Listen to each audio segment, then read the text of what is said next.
عثمان بزدار کی آپ spokes person بھی رہی، تو ان کی حکومت کیسی جا رہی تھی، یا آج آپ کیا فیل کرتی ہیں؟ عثمان بزدار کو دغا نہیں دے گئے؟ کوئی دگا تو نہیں، کافی بڑا دگا دے گیا سب سے ہماری گورنمنٹ کا جو سب سے بڑا 25 سالہ اسٹرگل کے بعد ہماری جب حکومت بنتی ہے تو جو ایک بندہ جو سب سے بڑا بینیفیشری تھا وہ تو یہ بزدار تھا.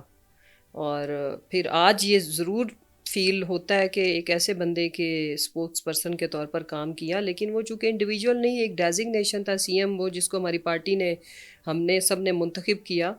اور افسوسناک بات یہ کہ اس دور میں دیکھیں عدنان بھائی، یہ تو ایک پالیسی ہوتی ہے آپ کی پارٹی کی، اینڈ ہمارے پاس ایک ایکسپیرینس تھا.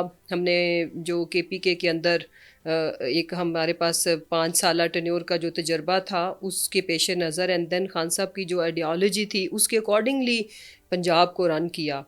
بٹ اگر اس کو دیکھیں تو اس کی قابلیت اہلیت میرے سے زیادہ میڈیا جانتا ہے. وہ مجھے اچھا نہیں لگتا کہ جس کو ایک بات کرنی بھی نہیں نہیں تو آتی اب ہو. آپ کیسا فیل کر رہی ہیں کہ اچھا جب فیل نہیں کرتی. آپ کے مشکلات میں عثمان بزدار آپ کے ساتھ نہیں ہے، لیکن جب بینیفٹس تھے تو عثمان بزدار ہو رہی تھی ہر طرف، تمام پی ٹی آئی والے شور کر رہے تھے، اپوزیشن شور کر رہی تھی، مقتدر حلقے بھی شور کر رہے تھے کہ یہ بندہ اس قابل نہیں ہے، پھر بھی آپ لوگوں نے اسے اتنا پروموٹ کیا، اتنا پروموٹ کیا. ٹھیک بات. دیکھیں جب اس کو لایا گیا تو اس کے بارے میں کوئی بھی نہیں جانتا تھا، اور وہ بھی فرینکلی اسپیکنگ اس وقت کی ضرورت تھی، نظریہ ضرورت. دا تھنگ از کہ جس کو ہماری پارٹی یا خان صاحب یا ہم لوگ سی ایم کے لیے نامینیٹ کرتے تھے تو اچانک سے ان کے خلاف ایک ایسی کیمپین، کوئی ایسے کیسز بنا دیے جاتے تھے، اور پھر پارٹی کے اندر اس طرح کا انتشار پھیلانے کی کوشش کی گئی کہ وہ تو ناممکن ہی ہو جاتا تھا جس کا بھی نام خان صاحب شارٹ لسٹ کرتے تھے. سو مچ سو کہ راجہ یاسر ہمایوں کا تو کنفرم بھی ہو گیا نا ایک طرح سے پارٹی کے اندر کنسنسس. بزدار کہاں سے آئے پھر پارٹی؟ یہ بزدار آئے اس کی وجہ یہ ہے کہ اب چیزیں انویل ہو چکی ہوئی ہیں. اب تو یہ زبان زد عام ہے کہ بھائی لوگ، یا بھائی لوگوں کو کیا کہنا، سب کو باجوہ صاحب صرف بنانا چاہتے تھے، علیم بھائی کو. اور اس کے اوپر پارٹی کو شدید اعتراضات اس لیے ہو چکے ہوئے تھے کہ آپ کو پتہ ہے کہ خان صاحب نے انہیں گو ہیڈ دیا ہوا تھا، اور الیکشن سے پہلے سی ایم کے کینڈیڈیٹ بھی ایکچولی وہی تھے. انہیں گو ہیڈ اسی لیے دی تھی کہ آپ ساری ٹکٹس خود بانٹیں. پنجاب کے صدر وہ تھے، پنجاب کی ٹکٹس کے اندر اتنے ایشوز آ گئے کہ پھر پارٹی کے اندر ایک ایسی ڈیوائڈ آئی کہ پھر ان کے نام پہ نا پارٹی کے اندر کنسنسس نہیں ہوا. اور then it was drop because یہ آئیڈیا، کیونکہ سینٹرل پنجاب کا جو رزلٹ تھا وہ بھی بہت پور آیا انفارچونیٹلی.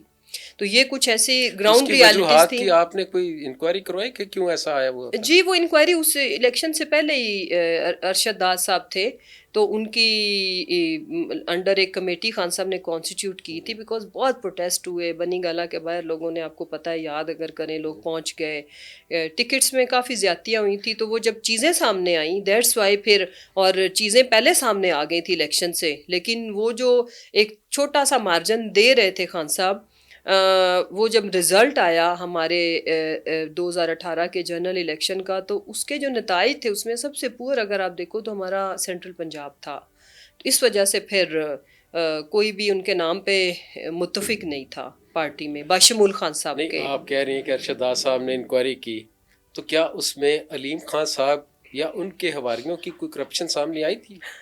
اس وقت اچھا نہیں لگتا، لیکن یہ تھا کہ فرض کر لیں، 1 منٹ کے لیے سپوز کریں کہ کرپشن نہیں بھی تھی، لیکن چوائس آف ٹکٹس اس طرح کی تھی کہ ایک حلقے کے اندر ہمارے پاس بہتر چوائسیز کو چھوڑ کے اس چیز کو ایک سائڈ پہ رکھتے ہیں. اب اچھا نہیں لگتا، وہ پارٹی میں نہیں ہے کہ میں کہوں انہوں نے، لیکن جو بھی ریزنز تھیں، فیوریٹزم تھا، یا اگر فرض کرو کہ انہوں نے خود نہیں لیے ہوں گے، ان کے نیچے جو نمبر 2 نمبر 3 لوگ پکڑتے ہیں نا آپ کے فرنٹ مین بن کے، جو آپ کے بہت قریب ہوتے ہیں، تو چوائسیز اس طرح کے اپسیٹس تھے کہ جو ایلیجیبل کینڈیڈیٹس تھے، جو سیٹس نکال سکتے تھے یا جن کی کنسٹیچوئنسی تھی، جو کام کر رہے تھے، ان کو اگنور کر کے کچھ ایسے لوگوں کو ٹکٹس دیے گئے اور وہ بری طریقے سے ہار گئے. لوگوں نے تو اس پہ پروٹیسٹ بھی کیا تھا، تو خان صاحب نے اس کا نوٹس کیوں نہیں لیا؟ یا اس وقت فار گاڈ سیک میری بات سمجھیں، نوٹس یہ ہوا کہ وہ سی ایم شپ ان کی چلی گئی، اور اینڈ تک ہماری پھر جو ایشوز بنے باجوہ صاحب کے ساتھ، ان میں one of the biggest issues میں سے یہ تھا. یہ نوٹس کا نتیجہ تھا کہ پھر وہ سی ایم کے لیے کنسیڈر ہی نہیں ہوئے. اور اس سے پہلے الیکشن سے پہلے سی ایم کے وہ کینڈیڈیٹ تھے, میں اس کی وٹنس ہوں. نہیں دیکھیں, خان صاحب نے تو ان کو اوکے کر دیا تھا باجوہ صاحب کے کہنے پہ. یہ پھر فواد چودھری کا کوئی ایسا کردار تھا کہ جس کی وجہ سے خان صاحب نے پھر انکار کیا. اور یہ بات فواد چودھری خود بھی اپنے انٹرویوز میں کلیم کر چکے ہیں کہ میں نے عبدالعلیم خان کو سی ایم پنجاب نہیں بننے دیا. لک عدنان بھائی, اگر انہوں نے یہ خود بولا ہے تو میں اس پہ کامنٹ نہیں کروں گی, لیکن جن چیزوں کا مجھے پتہ ہے تو فواد بھائی واز ناٹ دا ریزن. میں دوبارہ کہتی ہوں, بڑے وثوق سے کہہ رہی ہوں کہ he could be one of the reasons میں سے ایک ہوں, میں بھی انہوں نے بھی اپوز کیا ہو, وہ ان چند لوگوں میں ہو سکتے ہیں, but he was not the one and only reason. I am telling you, اس چیز کے پیچھے اور بہت سارے محرکات تھے, اور ان میں سے ایک یہ ہوگا کہ انہوں نے بھی اپنی ان پٹ دی ہوگی. اگر وہ خود کہہ رہے ہیں تو ڈیفینیٹلی دی ہوگی, بٹ اس کے پیچھے اور بہت سارے فیکٹرز تھے. دیکھیں, عبدالعلیم خان اور جہانگیر ترین کو کہا جاتا تھا کہ وہ پی ٹی آئی کے انویسٹر ہیں, اور ان کی خدمات بھی تھیں, جہانگیر ترین صاحب کی بھی اور عبدالعلیم خان صاحب کی بھی. پھر عبدالعلیم, بلکہ میں کھلے عام مجھے لگ رہا ہے انٹرویو سارا علیم خان جے کے ٹی پہ ہے. نہیں, ایسی بات نہیں ہے. بات یہ ہے کہ جب حقائق سامنے آئیں گے تو اور ریزن بھی, علیم خان اور جہانگیر ترین اور دیگر لوگ کیوں پارٹی چھوڑ کے چلے گئے, یہ سوال ہے. کچھ پارٹی کا نقصان ہوا نا اس میں, کہ اتنے جو نامور لوگ تھے وہ پارٹی چھوڑ گئے, اور بقول آپ کے بانی پی ٹی آئی کے وہ کہتے تھے کہ یہ الیکٹیبلز ہیں.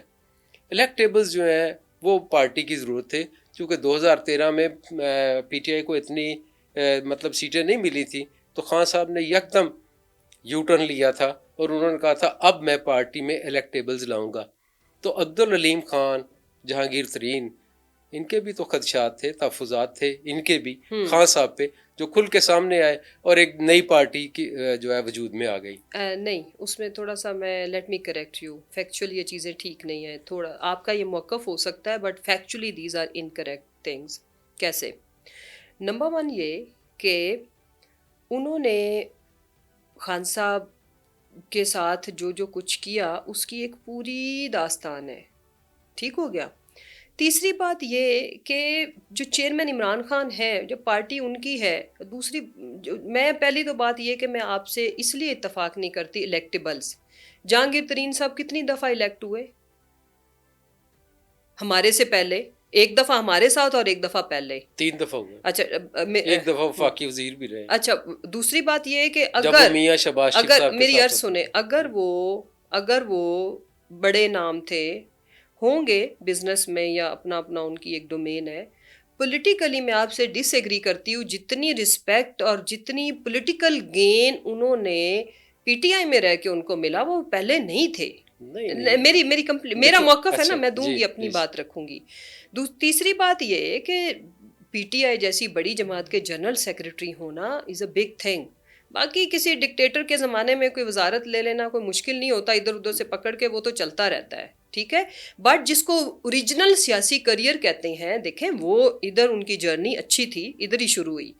اس کے بعد میں اگر آپ کی بات سے اتفاق کر لوں, جو آپ کہہ رہے ہیں میں مان لوں, تو وہ تو وہی ہیں, ان کے دولت بھی بڑی ہے, اور اوپر سے بھائیوں کا یہ پارٹی جنہوں نے بنائی, اب تو کوئی ڈھکی چھپی بات نہیں ہے. جن کا تھا کہ وہ ان کے جو ترجمان تھے وہ کہتے تھے ہم تو آئے ہی اقتدار میں آنے کے لیے, آپ ان کی پریس کانفرنسز اٹھائیں, ہم ایسے تھوڑا آئے ہیں ان کے جو انٹرویوز اٹھائیں.